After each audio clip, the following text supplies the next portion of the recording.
اعوذ باللہ من الشیطان الرجیم، بسم اللہ الرحمن الرحیم۔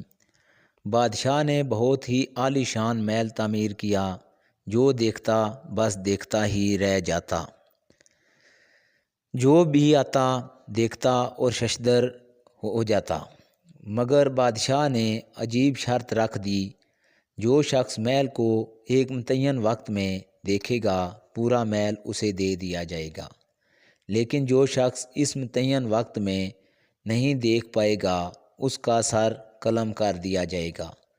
بہت سارے سر پھرے نوجوان منع کرنے کے باوجود جاں گنوا بیٹھے۔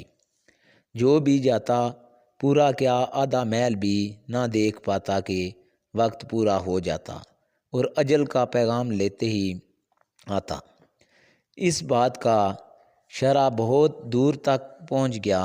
ایک نوجوان دیہاتی کے کانوں تک بھی یہ خبر اڑتی اڑتی پہنچ گئی۔ نوجوان نے جب پوری بات سنی، تصدیق کی اور بادشاہ کے محل پہنچ گیا۔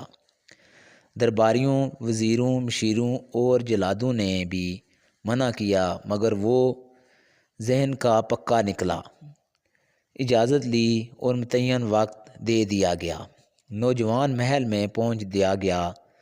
نوجوان نے ایک سرے لے کر دوسرے سرے تک در و دیوار، کمرے، رائیداریاں، فانوس، کمکمے، قالین، صوفے، تالاب، حوض، باغ، پگ ڈنڈیاں، الغرض ایک ایک چیز کڑے پیرے میں دیکھ لی، اور وقت ختم ہونے سے پہلے بادشاہ کی روبرو پیش کر دیا گیا۔ بادشاہ اور تمام درباری گویا سناٹے میں آ گئے۔ بادشاہ نے کہا، نوجوان، میں اپنی شرط پر قائم ہوں، محل اب تیرا ہے، مگر یہ بات سمجھ نہیں آئی وقت ختم ہونے سے پہلے طے شدہ وقت میں اتنا خوبصورت، جسے در و دیوار کیا، رعایاں، باغات، حوض، تالاب، کمرے، رہائشیں اتنی خوبصورت ہیں کہ تم سے پہلے جو گیا کوئی باغ میں پہنچ کر باغ کے خوبصورتی میں کھو گیا، کوئی کیاریاں، کوئی کمکمے، کوئی در و دیوار کے نقش نگار میں کھو گیا، اور وقت ختم کر دیا اور جاں گنوا بیٹھا۔ تم نے پورا وقت بھی نہیں لگایا اور محل میں دیکھ لیا۔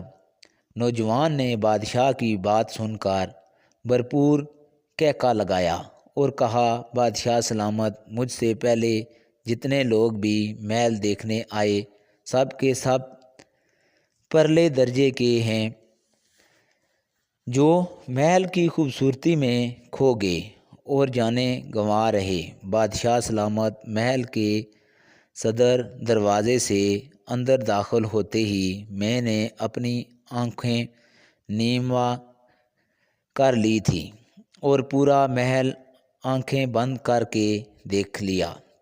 میں اتنا بیوقوف نہیں جو محل کی خوبصورتی میں کھو کر اپنی جاں گنوا دیتا۔ بادشاہ سلامت، اب محل میری ملکیت ہے، میں اسے جی بھر کر دیکھتا رہوں گا۔ دوستو، وہ محل دنیا ہے، بادشاہ وہ کریم ذات ہے، اور محل کی خوبصورتی میں کھو جانے والے ہم انسان ہیں، اور نیموا آنکھ والے وہ دانا اور کامیاب انسان ہیں جو اس دنیا کی خوبصورتی میں کھو نہیں جاتے، بلکہ بامقصد زندگی گزار کر اللہ کے حضور پہنچ جاتے ہیں۔ آج کا واقعہ اتنا ہی، اجازت دیجیے، اللہ حافظ۔